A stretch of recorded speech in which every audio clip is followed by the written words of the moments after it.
You're listening to a Weeby Geeks Network podcast. Wind came up the door, closed on me, and the children were screaming.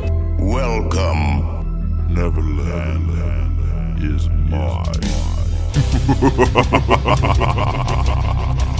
We're gonna bring ghosts from all over the world. Join us. Be sure to bring your death certificate.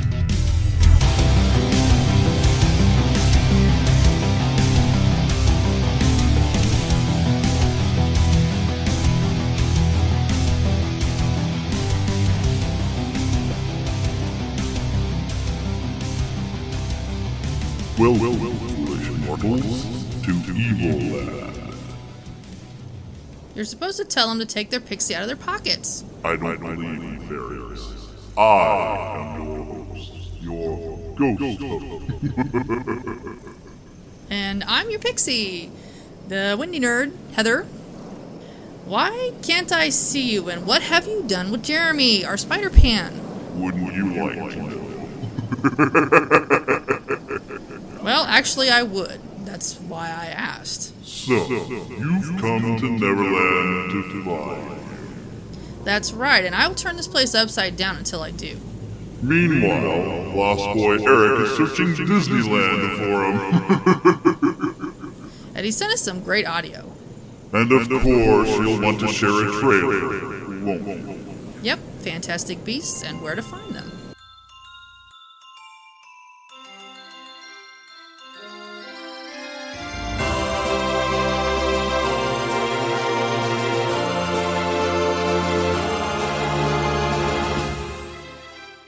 Spanning the Disney and geek universe to bring you the best in comics, toys, movies, and entertainment. This is news from around Neverland. Walt Disney World celebrated 45 years on October 1st. Thanks to laughingplace.com for this audio. If you'd like to see the video, head over to their website, laughingplace.com. Ladies and gentlemen, boys and girls, please welcome the Walt Disney World ambassadors, Evangeline Palmer and Caitlin Busker.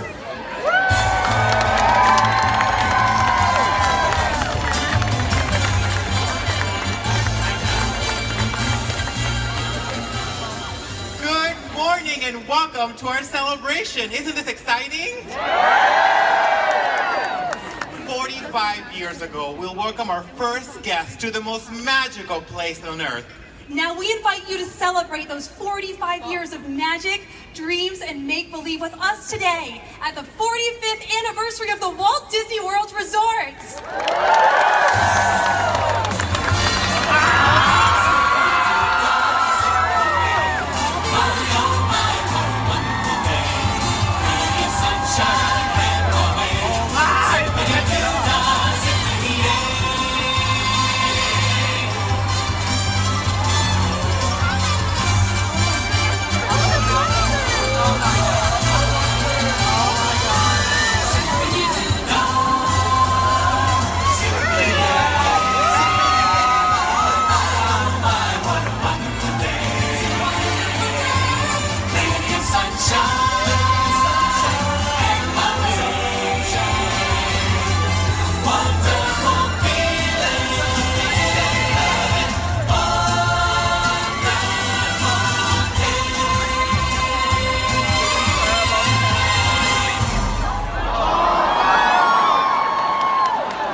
Help me welcome to the stage the president of the Walt Disney World Resort, George A. Calagritas.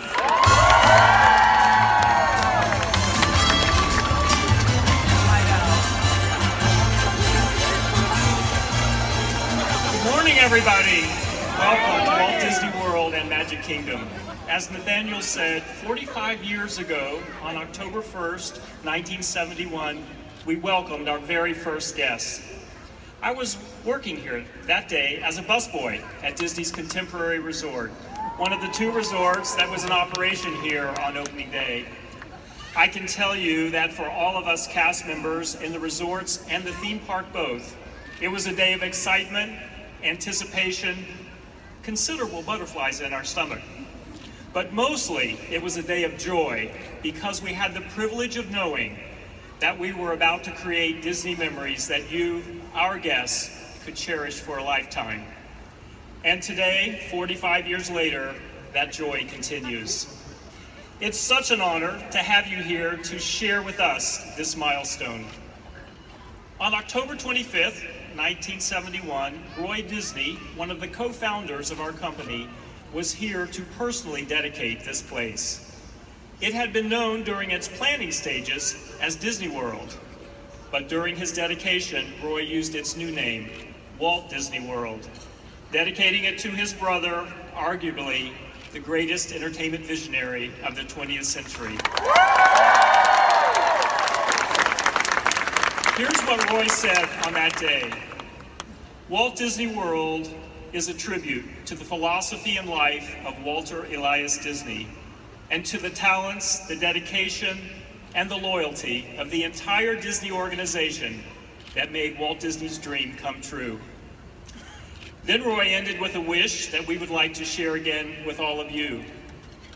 May Walt Disney World bring joy and inspiration and new knowledge to all who come to this happy place. A magic kingdom where the young of heart of all ages can laugh and play and learn together. During anniversaries such as this, it's also helpful to remember something our founder said during the 10th anniversary celebration at Disneyland. Speaking at the Disneyland Hotel, Walt Disney said, "I just want to leave you with this thought, that it's just been sort of a dress rehearsal, and we're just getting started." Of course, after 45 years, perhaps we've gone a bit beyond the dress rehearsal stage. But when I think about Walt Disney World, I think of Disney's Animal Kingdom, where next year we will open Pandora, the world of Avatar, an entire new land based on the #1 box office feature of all time. I think of Disney's Hollywood Studios, where we are now into construction on 2 other new lands based on Toy Story and Star Wars. 2 of the strongest franchises in the entertainment industry. That comes on top of everything else we've already done today. And while I'm not ready to open the jar of pixie dust just yet, I can tell you that we will have much more news coming between now and our golden anniversary in 2021. So in a very real sense, we are just getting started. We are very pleased that you could join us for this moment. And now, to celebrate 45 years of magic, here is a 21st century take on a classic Disney favorite.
Thank you so much for joining us this morning in our special celebration of the 45th anniversary of the Walt Disney World Resort. Now we invite you to continue the celebration as you create your own memories, adventures, and dreams here at the Walt Disney World Resort. Have a magical day and see you real soon.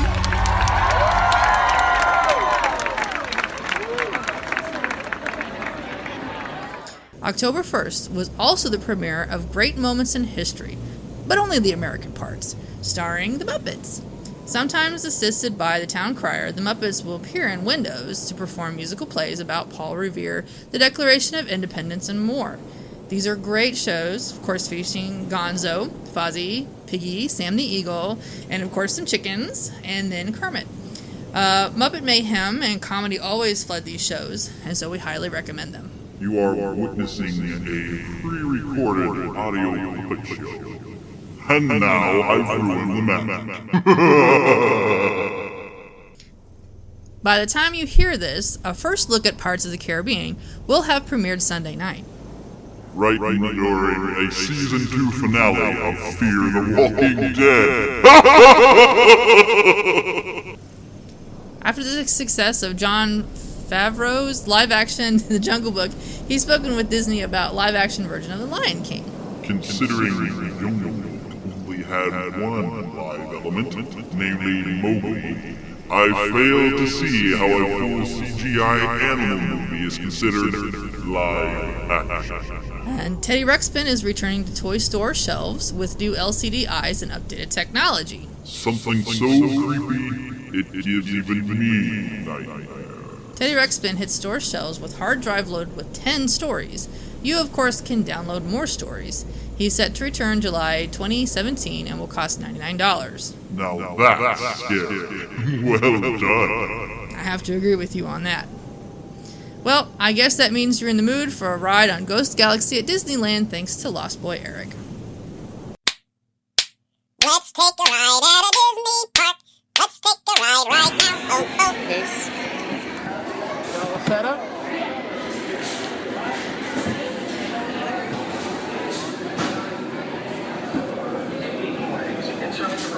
Watch your children.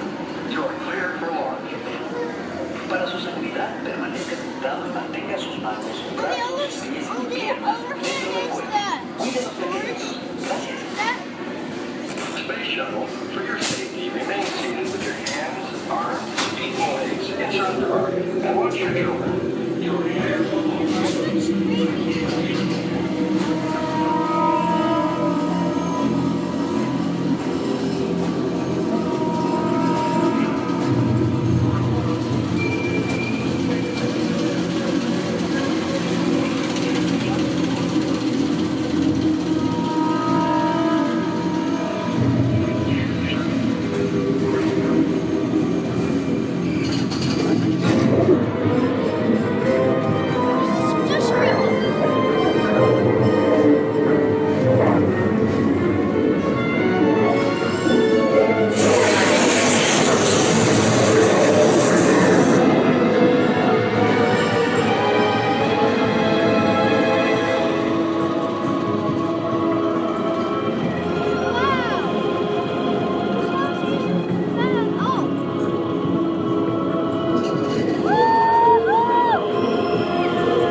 right, y'all.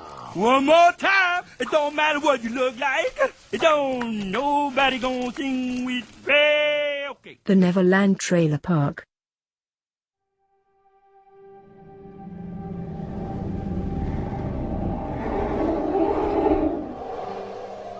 You've known for 24 hours that an unregistered wizard set magical beasts loose in New York? Yes. Where is this man?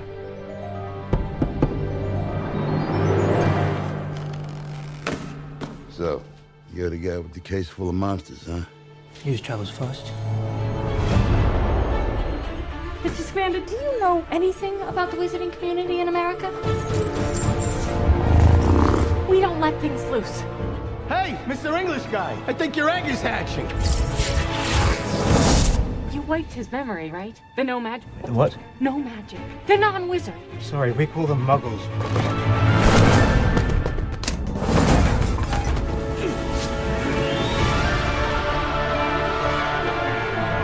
I don't think I'm dreaming. Oh, gave it away. I ain't got the brains to make this up. Something is stalking our city. Wreaking destruction. And then disappearing without a trace. Witches live among us. We've lived in the shadows for too long. I ask all of you, who does this protect? Us or them? Danger. He senses danger. This is related to Grindelwald's attacks in Europe. This could mean war. We got a plan, right, guys? They need our help.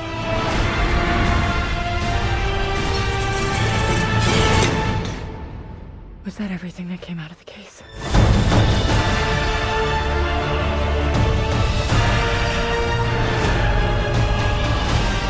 I won't let another one die. I refuse to bow down any longer.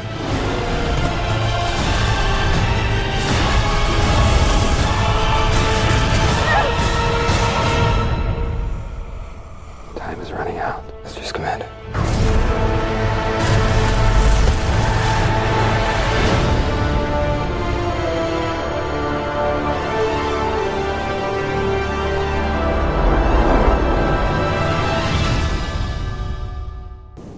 So we have a trailer of Fantastic Beasts and Where to Find Them, and this is kind of exciting. Of course, I love animals, so any little animals that, even magical ones that show up will be good. It looks like it's a magical people versus non-magical people kind of battle that's trying to be incited there. And did I hear the name Grovel? Yes, I think you did.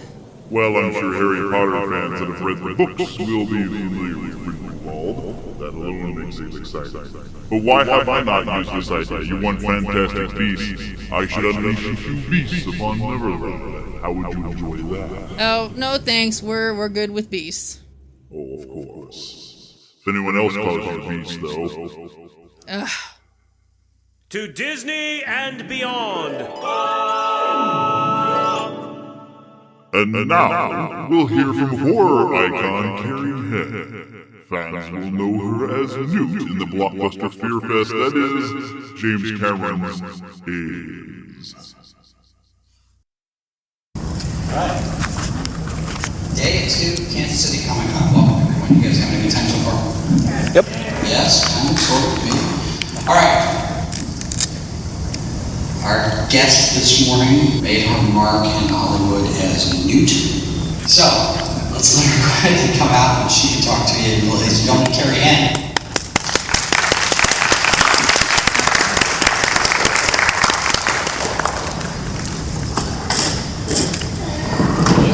Hello. Welcome to Kansas City. Thank you. Is this your first time here? It is, yes. Alright, so you were born in London, you live in California now.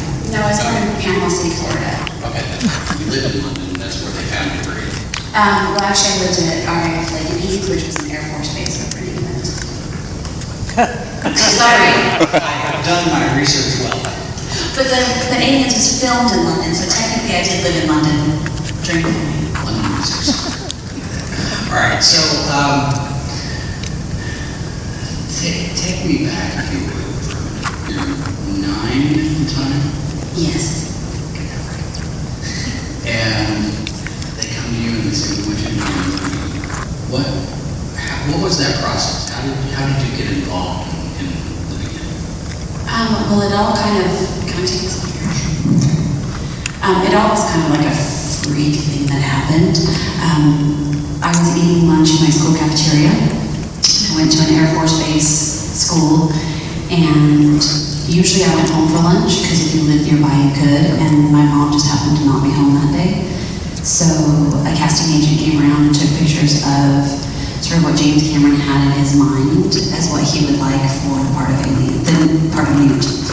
They took my picture. I didn't think anything of it at all. And then a few days later, they called and said, oh, well, someone took Carrie's picture. Would she like to try out for a movie? I really had no concept of what was going on. But my parents just said, would you like to try out for it? So I said, sure. So we had a lot of auditions at my school. And then they brought about 5 or 6 of us from my school to London, to Pilot Studios, and they did auditions there. And then they called back and said it was between myself and a girl in America.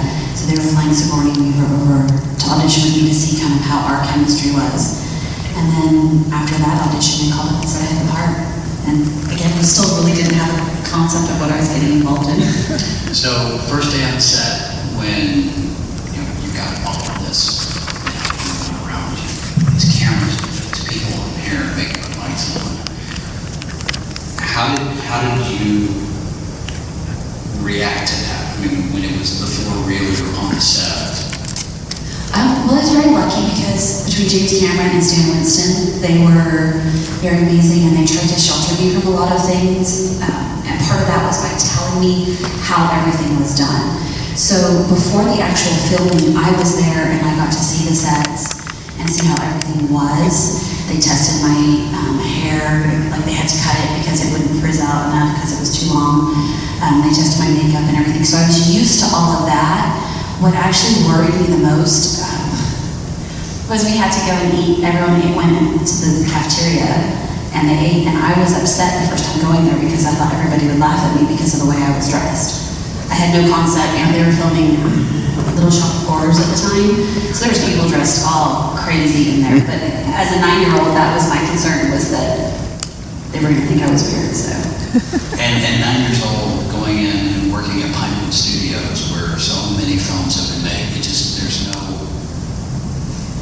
there's no sense of the history of the place. But now looking back on it in hindsight, is your feeling about it any different in how much of an impact this is? Because Aliens was a really big hit in the 80s, and you're 30 years later talking about you're doing panels and you're doing, because after Aliens you didn't do any more acting. No, well, and at the time, I didn't realize how big Pinewood Studios was, or even how big half the people I was working with were, because at 9 I had no concept.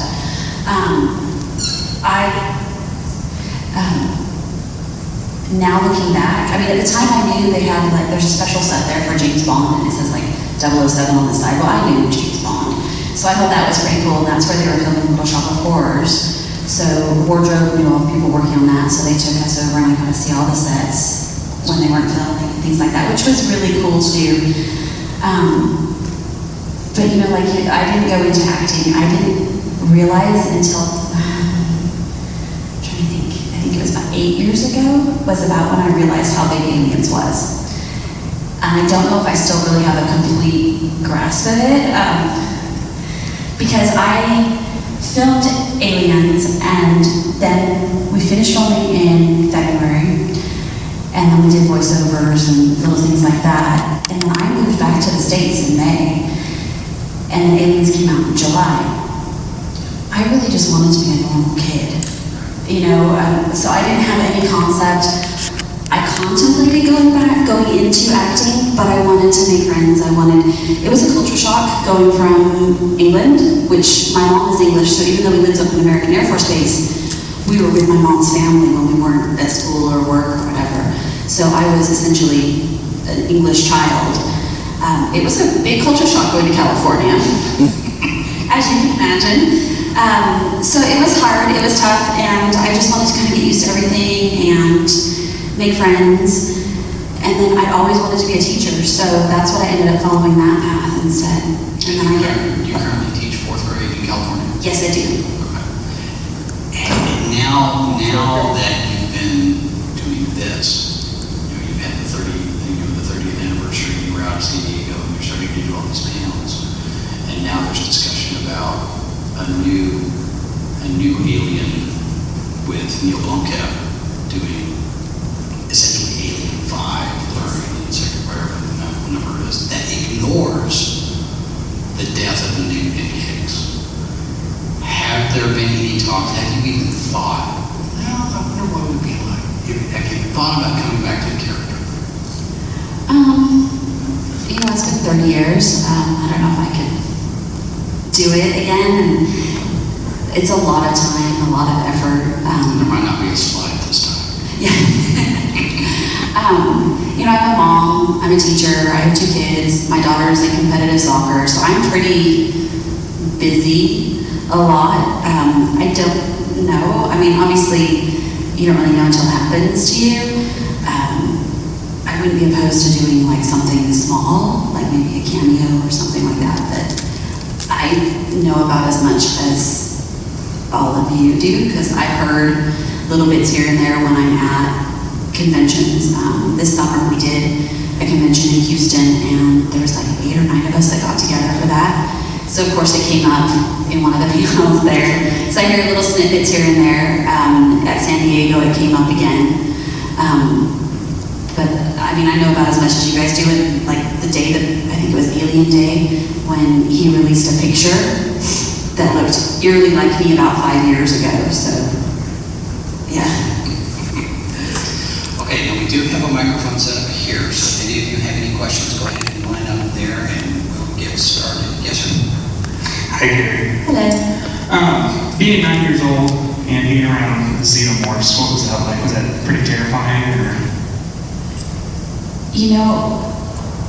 It should have been.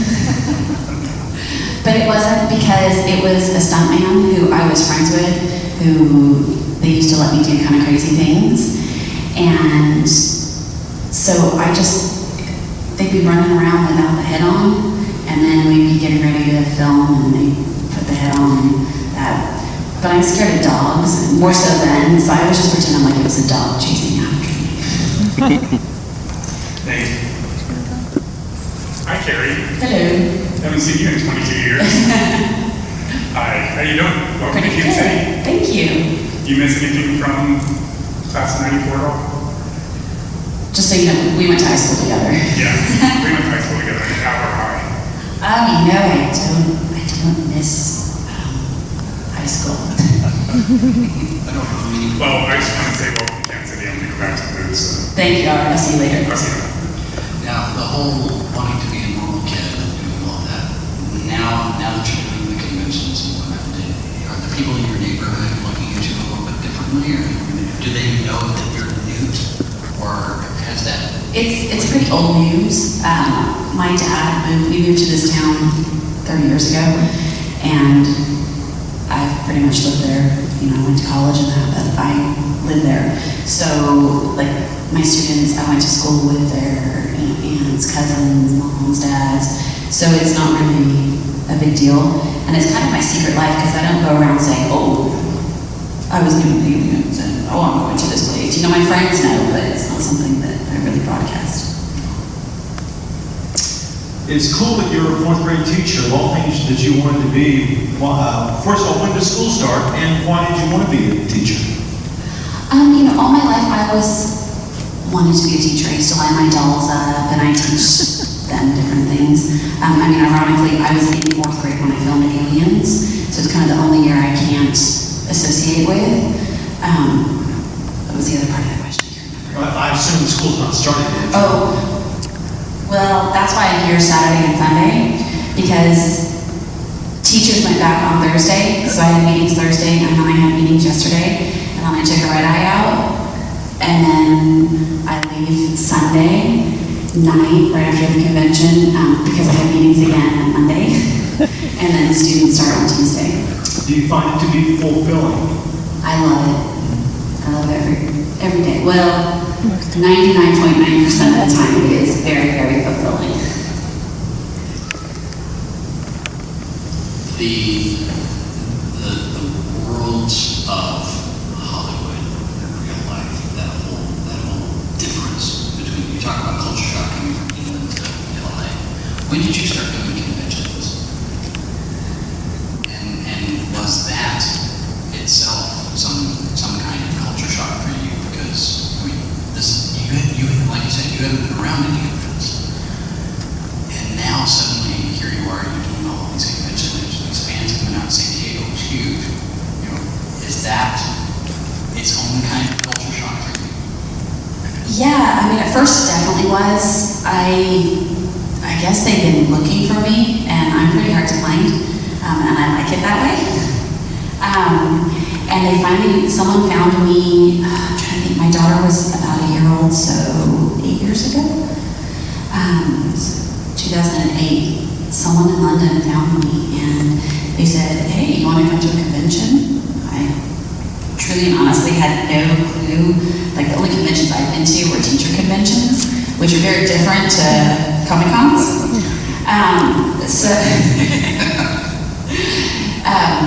So I thought, a free trip to London? What the heck? My family lives there. So we went, and it was the London Film Comic-Con, which 8 years ago was a lot smaller than what it is now, because I went to it last summer and it was a completely different world. And it was really neat, and it was kind of weird for me because I'll be sitting up there and I'm like, oh my god, I'm sitting next to that person, oh, there's that person, even I'm doing selfies of myself and sending it to my friends with like people in the background. So I mean, it was a culture shock. The next one I went to was Dragon Con in Atlanta, and that's a whole other ballgame. And that was kind of my introduction to the bigger ones. And I've done a lot of different ones, and I just did San Diego Comic-Con, which is on a whole different level. It's amazing. It's amazing to talk to fans, and as a military brat, I always love it because you always get someone who was in the Marines, and they come up to you and they say, you know, aliens meant so much to us, and we watched it before we deployed. And for me, to think that I had a small part in them going off and them feeling like they were, you know, part of a family, and you know, them being able to relate to it, for me, that is like probably the biggest compliment I can get. After you filmed and you moved back here, how long was it before you actually saw the movie? So we moved back here in May, and then it premiered in July. And so we went down to LA to watch it. I was supposed to go to London for the premiere of it, but school had started, so I didn't. Did it feel any surreal to see yourself up on screen like that? Or? No, and I think it's because I was so young. Like I was just, and Sigourney used to say to my mom, you know, it's so weird because Carrie just thinks this is normal. And it's normal for 9-year-olds to do stuff like that. And for me, it is. You know, I see the abnormality of it now, that it's not.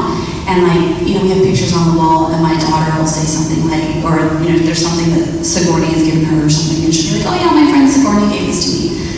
And my friends will say, that's just not normal. And that's kind of when it dawns on me, like, I've got some good friends, you know, but and like watching it on the screen, I saw it again in LA they did an Alien Day screening of it around the country. And it's nice for me because my husband goes to those things, and I think watching it on the screen for him is kind of neat. My daughter is now the age I was, and she really looks like me. So for me, it's almost like watching her. But like, look, there was only one part that scared me that I wasn't there for it to be filmed.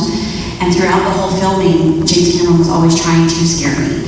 And I'd be like, yeah, whatever, dude, it's just, you know. Or he'd like throw like a rubber chicken at me or something, and like, it wouldn't scare me. Yeah, okay, whatever, okay. But at the very beginning, they go, when the Marines come into the colony, and there's the 3 aliens in a thing, and one jumps out at Paul Reiser. Oh, I didn't see that being filmed, and I screamed.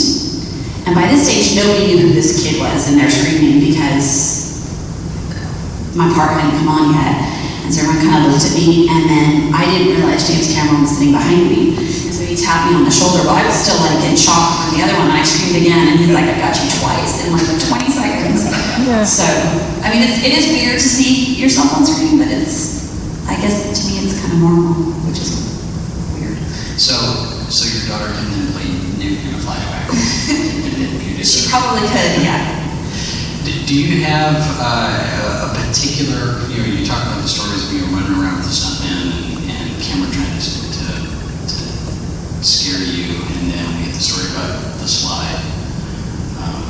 It's on IMDb, and I kept busting the shot because it went down the slide. It has been exaggerated. I didn't bust it that many times. So what is the story on that?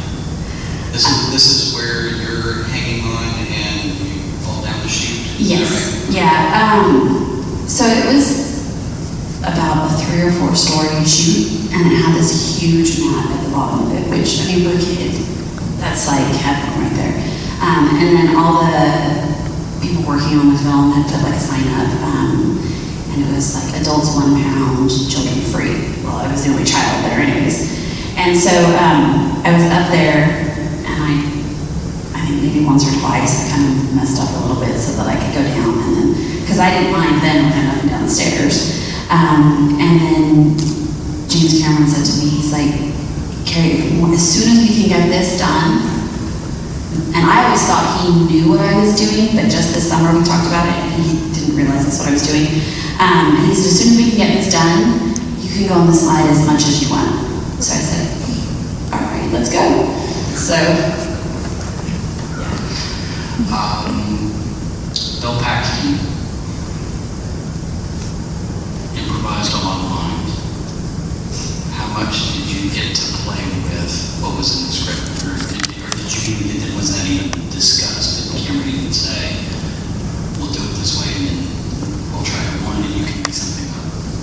The only kind of improvising that, because I am very much like, I mean, I guess James Cameron said to my dad, I don't have a lot of experience working with children. Do you have any tips on Carrie, what I can do to get her? And he just said, tell her exactly what you want, and she'll do it. And that's how I've always been. Like, you tell me what I want, and I'll do it. And I'll do exactly what you say. Like one point I guess, I stick my hands up through the grate before the alien comes. So I was in the water, and he was actually on top, and he said, okay, I'm gonna say Squirty's line, it is XYZ. And once I say that, you say your line. So I said, okay. So we were rolling, and he didn't say XYZ, he said like ABC, and I said nothing. So then he's like, okay, cut. Carrie, what happened? And I said, well, you were supposed to say XYZ, you didn't say it. I mean, I was very literal. The only thing that was, I guess, kind of an improvise, but it wasn't, is at one point early on, James Cameron said, you know what, let's add a scream in here. So I want you to scream, and we'll see how that goes. So I said, okay, so I screamed. And then when I was finished, I kind of stopped and looked around, and everyone was just staring at me. And so it's kind of, I guess, an improvise, but then he said, okay, we're gonna use that word. But then I got laryngitis, that kind of sucked. You did a lot of screaming in that. Yeah. Now, I understand your brother was also in the movie, he was in the deleted scene. He played your brother in the film. Do you guys ever talk about the experience? Or? Yeah, I mean, my brother got to come on set even when he wasn't filming. The school would let him out occasionally to come up, and he would spend a week here or there because my mom and I were living in London. And he and my dad were at Cambridge. Well, just outside of Cambridge. And so he'd come and do that. For me, it was cool because I'm on set, he and I are over there, my mom's over here, I get to argue with him, and I got to hit him with my doll, and I was getting paid, and she could do nothing about it. So like, for For me, that was cool. I don't know how cool it was for him. But, you know, it was never, like, I often get a lot of, you know, like, oh, was your brother jealous that his part got cut out or whatever? My parents would never allow that to happen. Like, there was no, I didn't brag. I didn't make fun of him or anything like that. It was what it was. And we were pretty much told that eventually, one day, there would be, you know, an extended version and he would be in it. So, I mean, it just, I don't know, it was never a big deal in our family. So, if you were to go back, what kind, where do you see Newt now? I know I'm kind of putting you on the spot, but you know, 30 years later, just spitballing, where do you think Newt would be after all this time? I mean, I don't know, that's kind of hard. I guess I kind of see her as taking over from Ripley. You know, I see that, because kind of, James Cameron kind of set it up and some people saw it, some people didn't, but there was a lot of frames that had Hicks, Ripley, and Newt. And he was trying to kind of set up that family. So in my mind, I always thought, you know, we went back to Earth and lived a happy life. You know, probably won't happen, and obviously didn't. But I guess I always just felt like, because in the movie, Sigourney and I had such a strong bond that I looked up to her as my character, and I guess I always felt like Newt probably would have grown up to be kind of like her, maybe do something similar. You two kept in touch over the years. You say you're still friends. I mean, you still have that connection between the two of you. Would that make it easier for you to be on set doing this after so long? I mean, if all the stars aligned and everything worked out, and you just decided, okay, we're going to do it. We're going to take 3 weeks in the summer and go play Newt again. Would that make it easier that you've kept in touch with her all this time?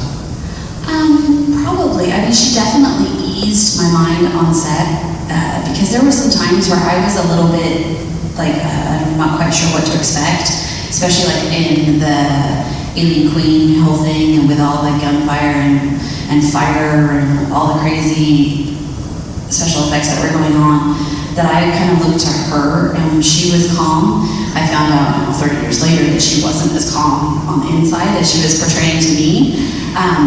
But yeah, I mean, I think just in general, actors kind of play off of each other and how things are. Yeah, I mean, I guess probably. Anyone else have questions? Good morning. I found your juxtaposition of fandom conventions with teaching conventions amusing, and I was wondering if you might elaborate on some of the fun things you've had at teaching conventions. Thank you. I don't know. They're fun, I guess, if you're into education.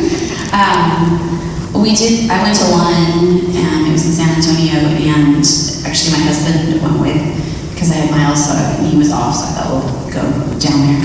And he would go kind of check out where we were going to go on the Riverwalk for dinner and things like that while I was learning about, like, math, reading, and all that fun stuff.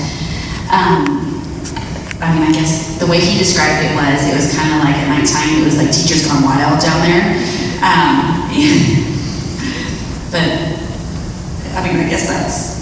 My best friend is a math teacher, of course. And I've heard stories about it. It was pretty crazy, I'll tell you. I was like, whoa.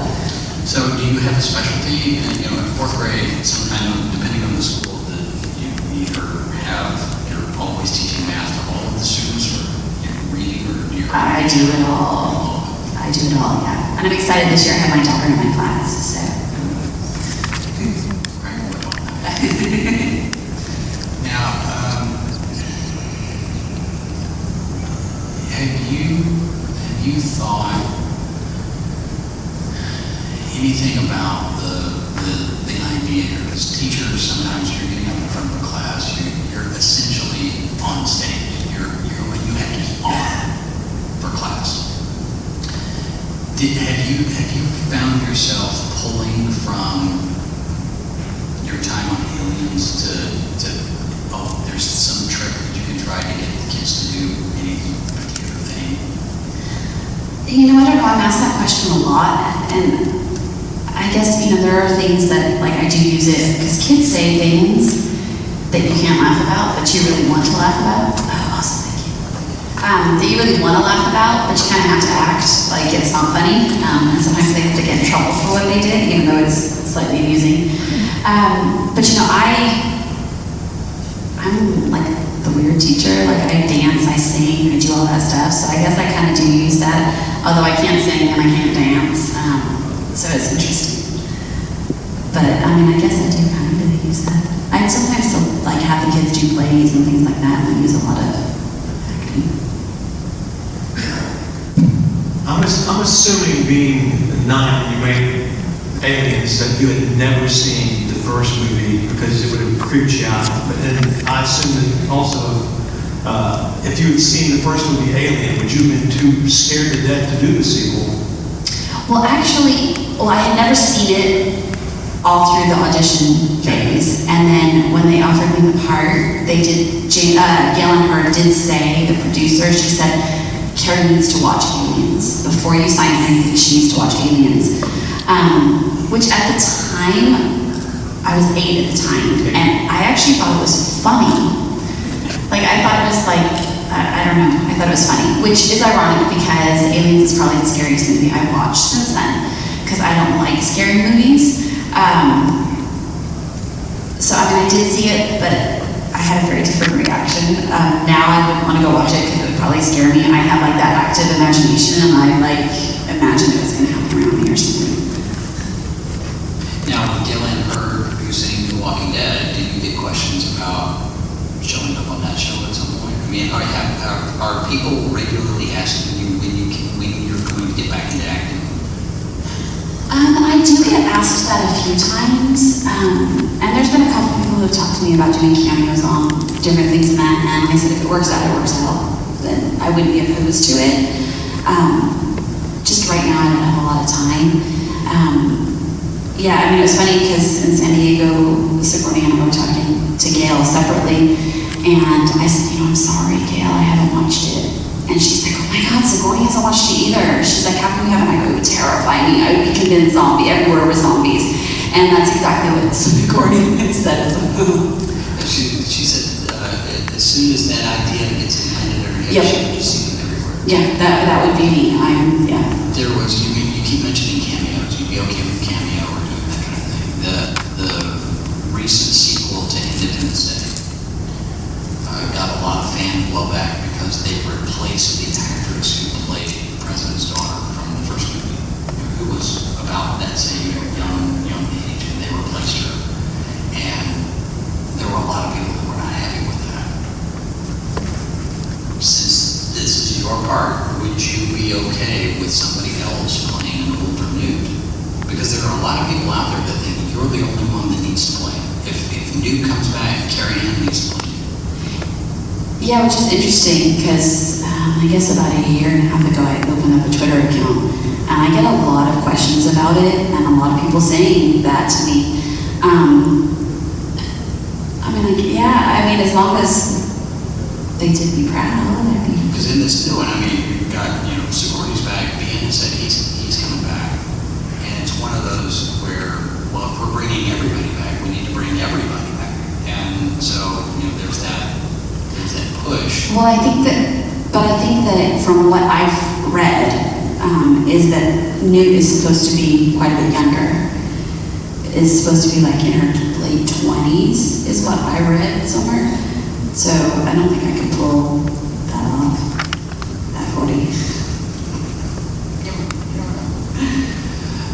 Okay, so what's next for you? You've got the school year starting on Monday, right? Tuesday. And that's your life. You've got how many kids do you have? I have 2 children. What do they think about all this? Now that you're hitting all the convention circuit and you're doing the publicity tours and the press. They think it's pretty cool. My son is in 2nd grade. He's like, whatever, he doesn't care. He gets to meet some pretty cool people and get some pretty cool autographs out of it. My daughter is at the age where she's like, this is pretty cool. Maybe this is what I would want to do. she kind of gets it a little bit more than he does. I think it's just because of the age. Like at San Diego, they walked around with my husband and my parents went as well. And they just couldn't believe that like I was sitting among these people. And during the panel and that, they just were amazed. I don't know if any of you have been to San Diego Comic-Con, but we were in Hall H, and my children were just like, that's so weird that many people wanted to hear you talk. Like, we have to hear you talk all the time. You know, my students say the same thing. You know, I mean, You're just mom or yeah. But you know, like for me, for when they go there, I'm very conscious of, I don't want people to know they're my children. So they aren't allowed to come up to me or anything like that, which is hard for them. But I like to keep, want to keep it safe. Sure. Now, you say your daughter has expressed an interest. Is that something that you would encourage, or is this something you just kind of wait and see what she's going to do, or you want to completely say, no, you can't do that? Well, one minute she says that, and the next minute she wants to be a doctor, and then the next minute she wants to go to robotics. So whatever, like I said to her, I said, well, if whatever you choose to do, I will support her just as my parents did. And if I said, you are one of the luckier ones, that if going into acting is something you want to do, I obviously have connections to try to, see if that is something to further. But I really don't know. Right now, her big thing is robotics, so. Are you still afraid of dogs? I don't really like them very much. Anyone else have any questions? Got time. I have to run to the microphone to get to it. I figure you probably got a pretty good look of some of the mechanics or the puppeteering for the facehugger, since they have the scene with Newt in there, trapped with one. How did that work? I mean, it looked like they really just didn't have any wires out there. Was there a lot of remote control going on with that, or how did that work? Yeah, it was remote control basically, and then there was someone off on the sides, and they were moving all the stuff around and everything. So it was pretty cool. It was like a remote control facehugger. It's not how else to describe it, but yeah. Do they ever let you play with the remote and kind of make it run around? No, because I might have broken it. Aww. They let me do other cool things, like the end where they pull me across on the ground. She opens up when she's fighting the Queen Alien and all that kind of stuff with Power Loader. I had a harness on, and it was the same harness that you can use to fly around like Superman. And on another set, they were filming aliens flying around from various scenes here or there. And they said, when we're done with this, we'll take you over to that. Then they let me fly around and do fun stuff like that. Cool. That's all I paid to be the only child on set. You were getting paid to Have fun. Yeah. Were there any props or anything from the set that you got to keep? No, yes and no. I kept asking, can I keep those? Can we keep those? Can we keep those? Can we keep those? And James Cameron kept saying no.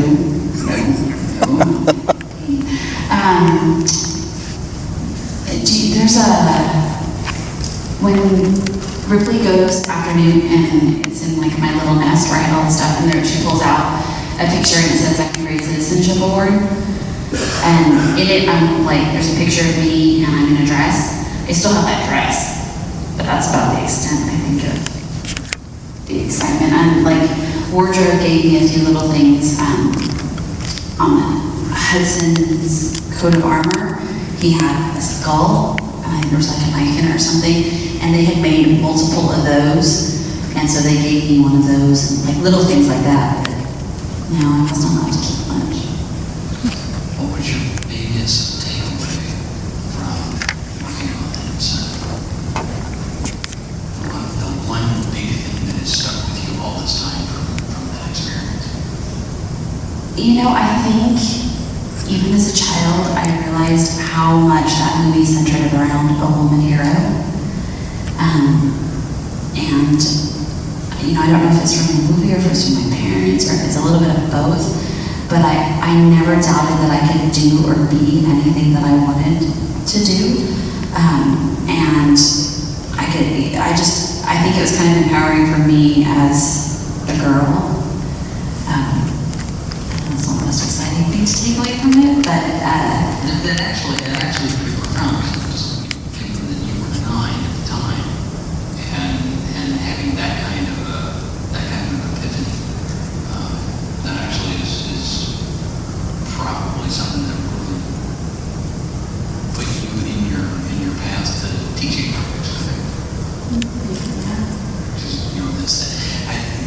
When having a kid of my own, you do that, you can do anything that you want, knowing that the resources and talent and skills are going to be whatever package they end up with. And you talk about having connections if she was to start getting into acting or whatnot. Did you have any additional opportunities that came your way out of this, or when you were done, and you went back to school and everything else was? well, right after Aliens, I was actually offered quite a few parts. They offered me parts, like, they were mine, I didn't even have to try out for them type thing. I did turn a few of them down, and that was because I had just moved here, and I wasn't ready. I needed a break. There was one movie that I had tried out for that I was really excited about, and the funding just fell through. So, it was one of those things. But, ultimately, and I think that's what a lot of people have a hard time with understanding, because they don't understand that it wasn't my passion, it wasn't my dream. Did I enjoy it? Yes. Was it an amazing experience? Absolutely. Would I do it again? Of course. But it wasn't my passion, my dream. Teaching was. And so that, I'm a very lucky girl who had, and I mean, if you're going to be in a movie, it was one of the movies to be in, It's the same thing too, like I was saying to Kevin Smith when I was in San Diego, I said, I came out on top. How many people come out on top and can stay up there? So is it better to leave when you're on top? I don't know. I mean, sometimes, don't get me wrong, I'm looking around my class and I think, man, I gave up what could have been a lot of money. But, ultimately, at the end of the day, I love what I do. Well, and that's, you use the word passion. That's the thing is, I've been in several places where, people that are working on the project are either just doing it for the money or they've got a contractual obligation and their hearts are in it. They just don't want to be there. And it does affect the performance of the work. And, for whatever the job is, whether it's acting or teaching or construction, it's, if you don't believe in what you're doing, then you should find something else to do. And it sounds like you've really found your niche. Now, do you want to be a teacher going back as far as you remember, or when did that? Yeah, I remember before I even went to school, pretending to be a teacher, and then once I went to school, I just kind of went from there. But I had a second grade teacher who I absolutely loved, and I just, I strive to be a teacher like her. So. Any incidents or funny stories from the classroom? I mean, there's always something that happens, and it's, usually the wild crazy stuff doesn't happen that often, but upon occasion. When you first started teaching, was there any of that from the staff and the other from your coworkers? No, not as far as that was concerned, because I subbed at the school that I originally started teaching at, and I taught there for 10 years, but I subbed there off and on for about 2 or 3 years, the last few years of going to university. And they all knew me, and most of them I'd gone to school with their kids, so it was like, whatever, it's not a big deal. I mean, I do get kids, they'll come up to me, and they'll say, like after parent-teacher conferences in the fall, and they'll say, my dad has never, ever, ever taken off work to go to a conference. It's always my mom. And I just have to tell you, the only reason he came is because he's a big fan of Aliens. So I'm like, oh my God. It's kind of embarrassing because... You can use that. You can encourage a parent involvement then, right? Oh yeah, but usually they just come in to meet me. And then like the kids will bring, like at Christmas time, they'll bring like the DVD. And would you sign this and I'll give it to my dad for Christmas and things like that. So. You mentioned that the London con and maybe some other cons as well, taking selfies of yourself with people in the background. Who have you been really juiced or jazzed to meet or take selfies with, and vice versa? Do you think it's funny that some celebrities have been jazzed or juiced to meet you? Yeah, it's kind of weird to me sometimes when other celebrities will say like, "Oh my God, I'm so excited! Oh, I used to watch you dance when I was little, and you were my favorite character," and things like that. And that used to that's kind of weird for me.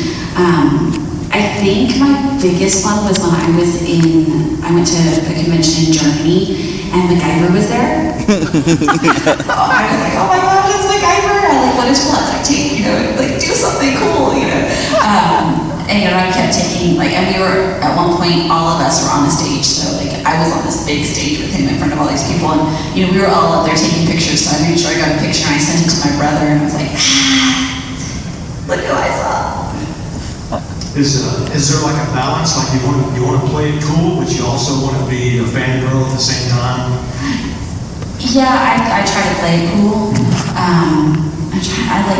I met Christopher Lloyd, and I was kind of stumbling as I was talking to him, and I was kind of embarrassed about that. But and don't get me wrong, I sit up on the panels at Alien stuff, and I think, backstage, I'm talking to my buddy, and then I'm on stage, and I'm like, oh my God, I'm sitting at the same table as Bill Paxton, he's sitting right next to me, because to me, he is a movie star. Yes, he's my friend, but it's still wow, it's pretty cool.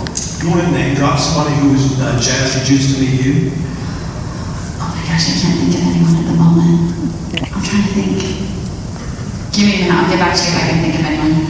Sorry, I will just tell you too, I just came in on a red eye, so I'm kind of tired. It's funny you talk about, that meeting the celebrities, meeting the people who are famous and I've had, doing this, I've had a lot of opportunities to sit and talk with people and interview people. And it never occurs to me to take selfies with any of these people. Because to me, it's just, we're having a conversation, we're doing a thing. I'm in my box. Yeah. And not even thinking as a fan at the moment where we're sitting talking because you're doing the interview. And people hear what I do, oh, this is cool because you get to meet people. Oh yeah, exactly. I have to be reminded that there are celebrities in this world that we're in, and it's interesting that you have that same bit where at some point you're a fan and at some point you're on the job as well. But it's weird too because I associate more with all of you. I'm not a celebrity. I'm not, that's not my life. So, it is, and I'll admit it because I don't watch scary movies.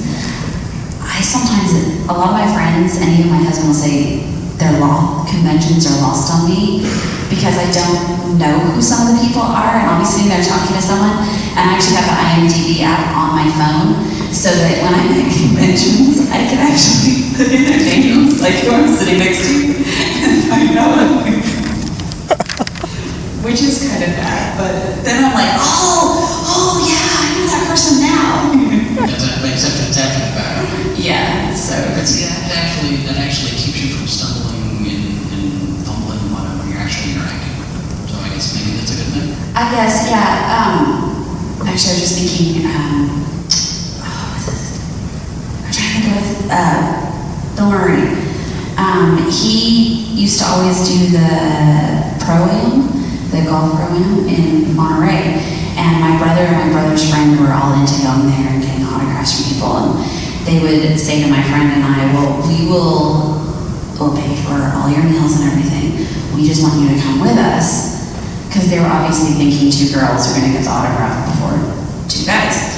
And so we went there and Bill Murray was there. And they're like, Carrie, you got to say something about Naomi Sigourney. Because he's not giving anyone an autograph. We need it in. You got to do it. And I was really upset because he'd come to visit her at Pinewood, And she came back from lunch and she's like, oh, Carrie, I didn't even think about it. I should have taken you to lunch. I met Bill Murray for lunch and didn't even think about that. You're a Ghostbusters fan, you would have enjoyed it. So I'm like, I did fumble when I was talking to him and I was like, oh, a friend of mine. And he stopped and looked at me, probably thinking, who's this crazy lady? And so I said, oh, it's Sigourney. And he's like, yeah, how do you know her? So I told him, and I said, remember you came to visit her at Pinewood? And so he actually stopped and gave us his autograph for that. But of course, I did all the work, but I didn't get the autograph. Of course. But you got lunch. Yeah, I did get lunch. I don't know if it was very exciting, though. It has been pleasant having you here in Evil and Pixie Heather. I think I should reunite you with Jeremy now. I have a bad feeling about this. Maybe I should get out of here before I vanish too. But visit neverlandpodcast.com for all of our contact information and write us a review on iTunes and email. Email us at podcast@neverlandpodcast.com.